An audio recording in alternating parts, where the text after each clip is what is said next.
Bonsoir mes amis Facebook, j'espère que vous allez bien et que vous avez passé une belle journée.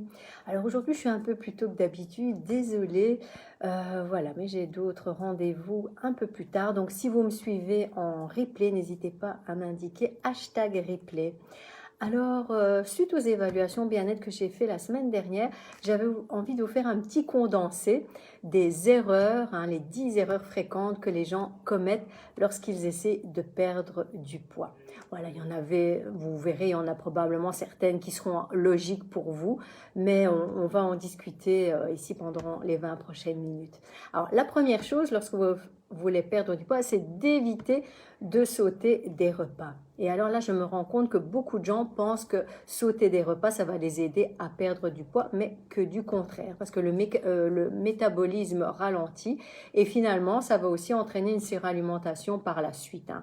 Donc, si vous, par exemple, vous sortez le samedi soir, vous mangez beaucoup, ben, évitez le lendemain de dire ah, ben, aujourd'hui je vais me priver, dimanche je vais rien manger. Ça ne sert à rien parce que par exemple le matin vous allez tenir, le midi ça va commencer à être dur et le soir là vous allez crever de faim et finalement vous allez vous jeter plutôt sur des mauvaises choses. Donc évitez de sauter des repas, ça ne sert à rien. Et donc même si vous avez eu une journée, une soirée, un week-end chargé, ben, prenez vos repas suivants, mais choisissez des aliments de qualité et légers, par exemple des protéines. Ça peut être un potage, une soupe détox par exemple. Euh, voilà, ce genre de choses, mais évitez de vous priver. Parce que aussi, quand je fais les évaluations bien-être, je vois par exemple certaines personnes, quand je leur demande qu'est-ce que vous mangez au petit déjeuner, ils ne disent rien. Ok, à midi, ouh, je mange pas grand-chose, souvent c'est deux, trois biscottes, parfois avec un potage, ok. Et le soir, ah oui, là c'est mon repas complet, voilà. Mais finalement, ces personnes-là sont en surpoids. Donc je veux dire, ça ne les aide pas à rester filiformes. Donc évitez de faire ça. La première erreur, c'est de sauter des repas. Alors la deuxième erreur, quand on veut perdre du poids, c'est quoi? Je suppose que vous l'avez probablement déjà fait, c'est d'éliminer certains groupes alimentaires. Donc, par exemple, dire, ah, je ne vais plus manger du tout de pain, je ne vais plus manger du tout de sucre, etc. Mais ça ne sert à rien parce que votre corps, pour bien fonctionner, pour fonctionner normalement, il a besoin de tout. Il a besoin que vous mangez des protéines, il a besoin que vous mangez des glucides, des lipides, il a besoin de vitamines, de minéraux. Et donc, des lipides, ben voilà, c'est aussi un peu d'huile d'olive, c'est par exemple un demi-avocat, des féculents, ben c'est de temps en temps, hein, mangez votre petite tranche de pain, mangez votre riz, votre quinoa complet pendant votre repas. Donc, le corps a besoin de tout. Et donc, s'interdire tel ou tel aliment, c'est très mauvais. Bien sûr, voilà, il faut rester dans des quantités raisonnables. Je ne vous dis pas qu'il faut manger n'importe quoi, de tout, dans n'importe quelle quantité. On va en parler un peu plus loin.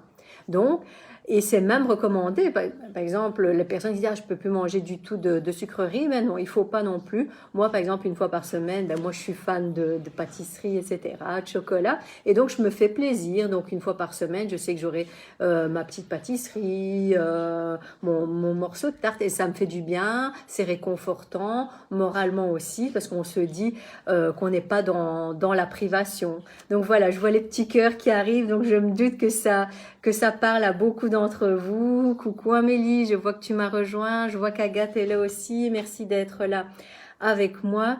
Voilà, donc je me doutais que ça vous parlait parce qu'en général, quand on veut perdre du poids, ben, on élimine certains groupes alimentaires et il ne faut surtout pas le faire. Alors, la troisième chose, ben, je vais dire, ça on voit souvent dans les revues, hein, quand l'été arrive, hein, le régime un tel, le régime un tel. Donc, évitez de vous fier à ces fameux régimes à la mode. Pourquoi? Parce que en général, ben, eux vont vous faire supprimer certains groupes alimentaires que finalement, vous n'arriverez pas à tenir sur du long terme. Donc, pendant 3-4 jours, vous allez dire, bah, ok, ça va, je ne sais pas, par exemple, le régime salade, allez, ok, on mange que des salades le premier jour, deuxième jour, bah encore, troisième, ça va, après le quatrième jour, on se dit, bon, ça commence à m'ennuyer de ne manger que de la salade, on commence aussi à être un petit peu fatigué, on a un petit peu la tête qui tourne, etc. Donc, évitez de faire ces régimes-là à la mode. En général, en plus, vous allez faire du yo-yo, donc peut-être que vous allez perdre, vous dire, ah oui, j'ai quand même perdu 1 kilo cette semaine ou 2, ça marche super bien, mais quand vous allez arrêter et reprendre une alimentation normale, ben, ben, vous allez reprendre aussi les kilos que vous venez de perdre rapidement. Donc voilà, est-ce que ça fait sens pour vous? Je pense que oui, parce que je vois de nouveau les petits cœurs qui apparaissent. Et donc, plutôt que de faire ces fameux régimes à la mode, ben, essayez d'adopter une alimentation équilibrée qui va intégrer un peu de tout. Et donc, c'est aussi ce qu'on apprend à faire hein, dans les cadres des programmes de coaching que je propose. Et donc, manger de tout, des fruits, des légumes, des protéines maigres, des céréales complètes, des graisses saines, et éviter bien évidemment de consommer en outrance hein, des aliments qui sont riches en sucre ajouté et en matières grasses. Voilà, donc ça c'était la troisième erreur, donc se fier au régime à la mode. Alors la quatrième erreur que l'on fait, c'est de ne pas boire suffisamment. Donc je m'explique, parfois la déshydratation, elle peut être confondue avec la faim parce que les symptômes sont souvent les mêmes. Donc qu'est-ce qui se passe? Ben, on attrape une bouche sèche. On commence un petit peu à être fatigué, la tête qui tourne, et alors on se dit ah oui, je dois probablement avoir faim et on va manger quelque chose, alors que tout simplement le corps a soif et donc si on lui apporte un bon verre d'eau, ben ça va suffire pour faire disparaître ces symptômes de bouche sèche, d'étourdissement, etc. Donc apprenez à bien vous hydrater et à différencier cette déshydratation d'une faim réelle. Voilà, la faim réelle, vous allez la sentir aussi à votre ventre qui commence à gargouiller par exemple, et là vous vous dites là j'ai vraiment faim. Mais parfois il suffit tout simplement de boire un petit verre d'eau, et je ne le dis jamais assez, buvez, c'est super important, surtout si vous êtes pour tout le monde, hein, 1,5 litre à 2 litres d'eau par jour, encore plus si vous êtes en perte de poids, ça va vous aider à éliminer tous les déchets, à éliminer l'évacuation du bol alimentaire pour éviter que tout ça ne reste là calé sur l'estomac, finalement avec un ventre qui gonfle, des ballonnements, du gargarisme, etc. Donc ça c'était la quatrième erreur, ne pas boire assez. Alors la cinquième, bon, elle va peut-être interpeller certaines personnes, mais elle a trait avec l'activité physique. Donc je préconise de ne pas faire que de l'entraînement cardiovasculaire, donc par exemple de la course, toujours du vélo, etc. Mais il faut aussi faire un petit peu de temps en temps de musculation. Je m'explique parce que c'est super important. La musculation, elle est très importante pour pour développer et aussi pour entretenir votre masse musculaire. Parce qu'il faut savoir qu'avec l'âge, on va dire à partir de 40 ans, la masse musculaire, elle a tendance à fondre.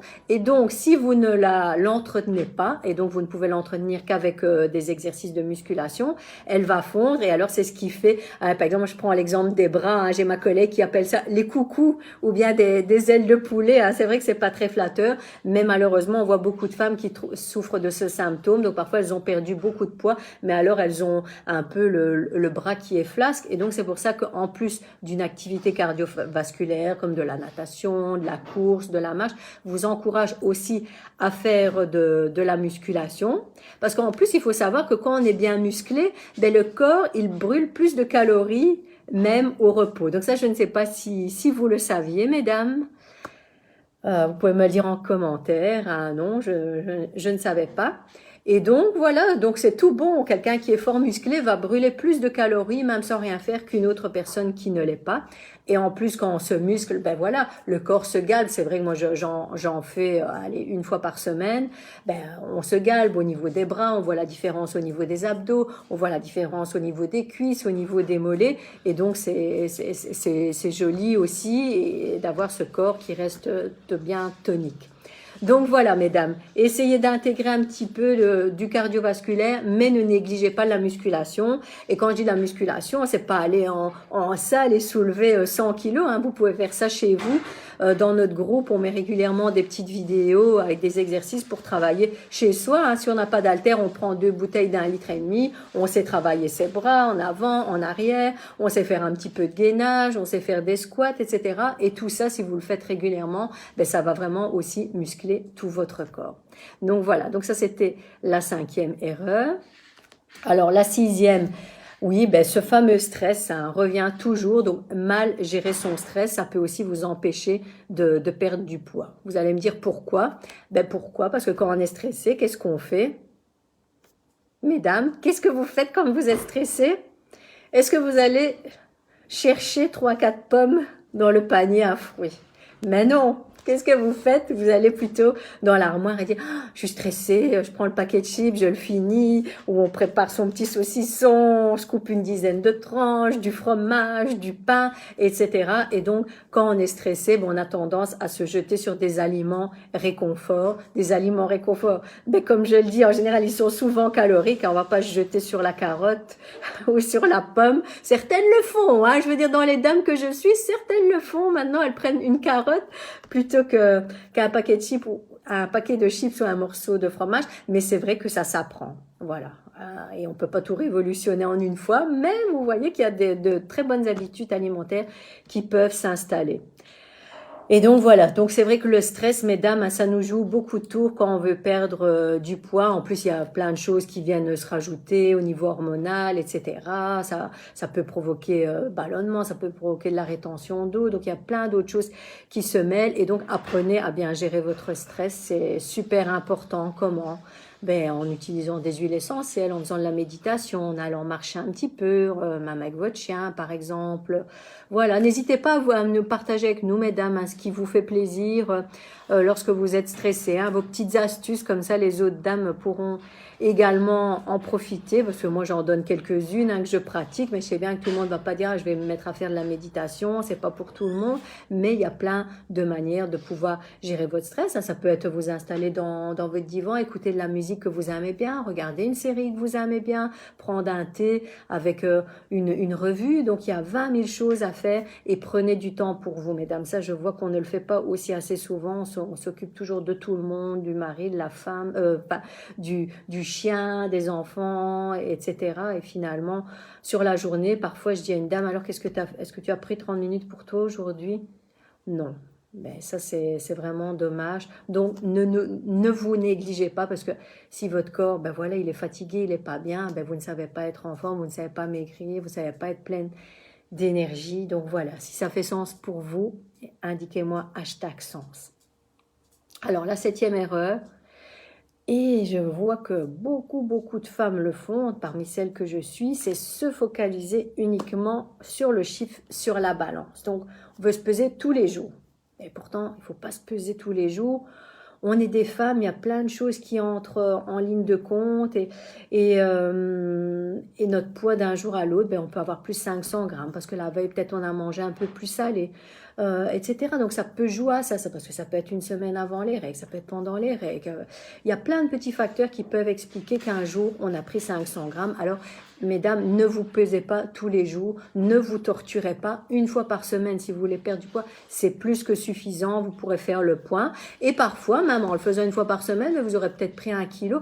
Mais écoutez, il y aura peut-être une raison X ou Y qui explique ça, malgré le fait que vous ayez changé vos habitudes. Donc c'est ça que je dis, n'oubliez pas, il n'y a pas que le poids sur la balance, pensez à tout le chemin parcouru que vous avez fait peut-être depuis des semaines ou depuis des mois dans le cadre de votre perte de poids. Ben, vous avez peut-être repris une bonne alimentation équilibrée, vous bougez plus, vous vous hydratez bien, votre système digestif, ben maintenant, il fonctionne mieux qu'avant, vous êtes moins ballonné, vous êtes moins gonflé, vous avez plus d'énergie, vous avez moins de cellulite, vous avez, ben, si vous faites un peu d'activité physique, vous avez le corps un peu plus ferme. Et donc, tout ça aussi, c'est super important. Et donc, il ne faut pas se focaliser sur cette balance. Donc, moi, je ne me pèse presque plus. Parfois, je le fais ben, pour le suivi dans le cadre de mes accompagnements. Mais je veux dire, un grand maximum, c'est une fois tous les 2 mois. Donc voilà, et dès que j'ai pris un petit peu, je le sens au niveau de mes vêtements. Et là, j'essaie de rectifier un peu le tir. Je dis, bah, allez, on va regarder ce que j'ai fait. Est-ce que c'est parce que j'étais énervée, j'étais stressée, que j'ai mangé un peu plus de sucreries que d'habitude, voilà, ou est-ce que j'ai fait un peu moins d'activité physique, est-ce qu'il y a eu plus de sorties, etc. Donc, fiez-vous plutôt à vous, à votre ressenti, à vos vêtements. Donc voilà, 7e erreur, ne pas se focaliser sur le chiffre, sur la balance. Alors, la 8e erreur, ben, c'est d'éviter de consommer des produits diététiques. Et donc, parfois, quand je commence à suivre les dames, elles me disent « Ah oui, je mange des spécial K le matin, je mange des barres spécial K en Anka. » Alors, beaucoup de fans de biscottes, de galettes de riz. Et je vous avoue que c'est ce que je faisais peut-être il y a encore 5 ans. C'est vrai que moi aussi, je consommais ce genre de céréales, ce genre de barres. J'étais fan aussi des galettes de riz. Mais finalement, après, quand on lit, on s'intéresse, on regarde un petit peu les étiquettes, ben on voit que finalement, Ben, ces produits ne sont pas si light que ça, parfois ils sont trop salés, parfois il y a plein de sucre, etc. Et donc c'est vraiment pas l'idéal, même si au niveau des calories, ben oui, je vais dire, il y en a pas beaucoup. C'est vrai qu'une galette de riz, ben, au niveau calories, c'est rien du tout. Mais au niveau nutritif, ben ça, finalement, ça vous apporte pas grand-chose. Et à la rigueur, ben, il vaut mieux vous manger une petite tranche de pain complet avec voilà, une tranche de filet d'Inde plutôt que ces fameuses galettes ou cracottes ou biscottes qui finalement ne vont pas vous remplir du tout et parfois sont trop grasses, comme je l'ai dit, contiennent trop de sel, etc. Et parfois aussi, ce qui est plus grave, ben, il y a des additifs, des édulcorants artificiels ben, qui sont pas non plus top pour la santé. Donc, indiquez-moi hashtag 100 si ça vous parle et que vous dites, ben oui, c'est vrai que j'ai tendance à consommer régulièrement ce genre de produit. Mais voilà, n'hésitez pas à revenir vers moi, on peut en discuter pour voir, trouver des alternatives qui peuvent vous convenir. Voilà, donc ça c'était la 8e erreur. La 9e, c'est ignorer les portions. Donc là, désolé mesdames et messieurs, s'il y en a qui écoutent, si vous voulez perdre du poids, vous devez réduire vos portions. Parce que parfois, quand j'entends ce que certaines mangent, ben, vous mangez beaucoup, beaucoup plus que le corps n'en a besoin.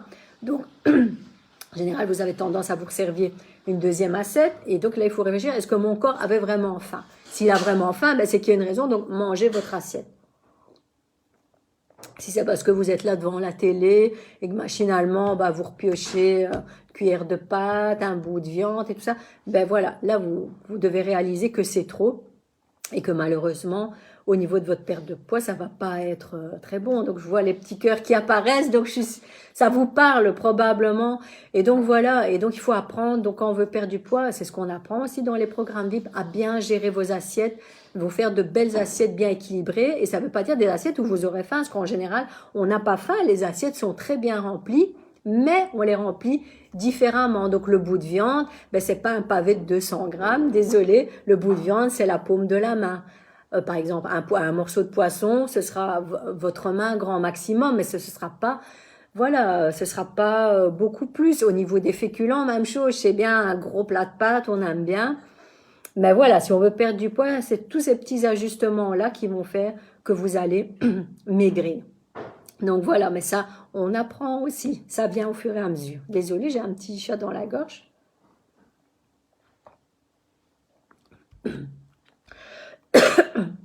Et alors, le 10e facteur, la 10e erreur qui intervient, c'est de manquer de sommeil. Et ça, on ne se rend pas toujours compte que ça peut jouer sur la perte de poids. Désolée, je vais reboire un peu d'eau.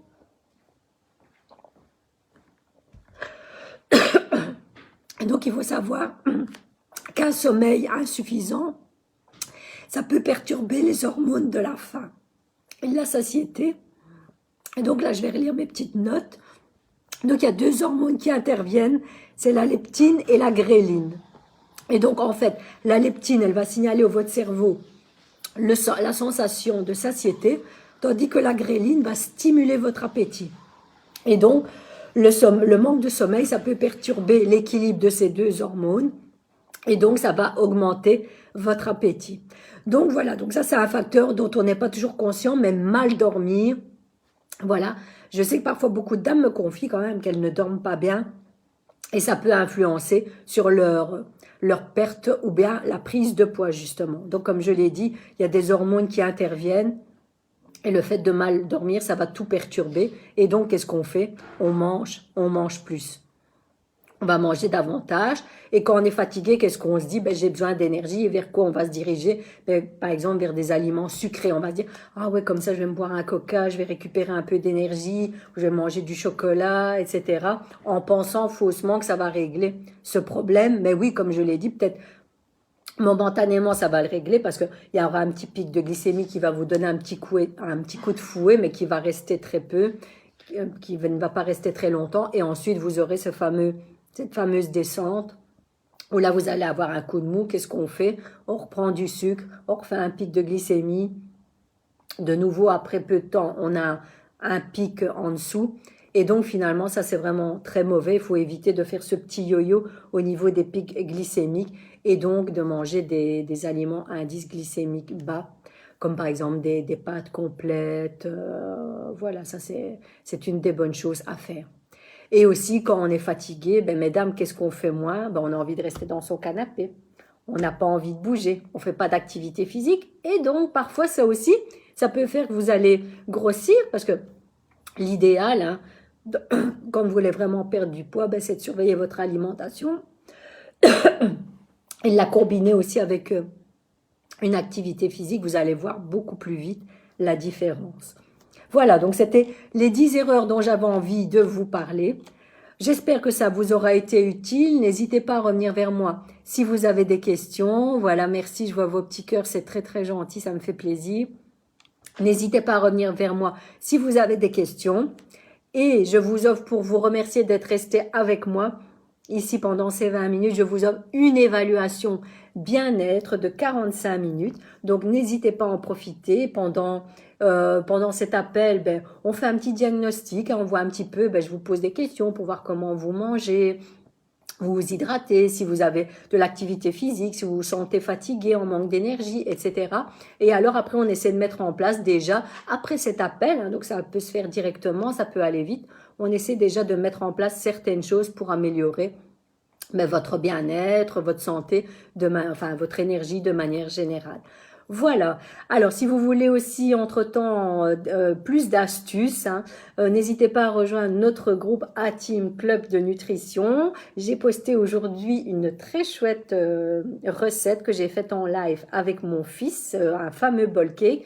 Et ça, c'est aussi un très bon petit déjeuner qui est hyper équilibré, qui va vous donner de l'énergie pour tenir toute la matinée, que je conseille plutôt que de manger par exemple des céréales qui ne vont pas vous rassasier longtemps et qui finalement sont pleines de sucre. Donc n'hésitez pas à rejoindre le groupe, vous découvrirez le live que j'ai fait avec mon fils. Et voilà, je vous souhaite une très très bonne soirée, je vous dis à très bientôt et donc n'hésitez pas, si vous voulez prendre votre rendez-vous, indiquez-moi #rendez-vous. Voilà, bonne soirée, à très bientôt.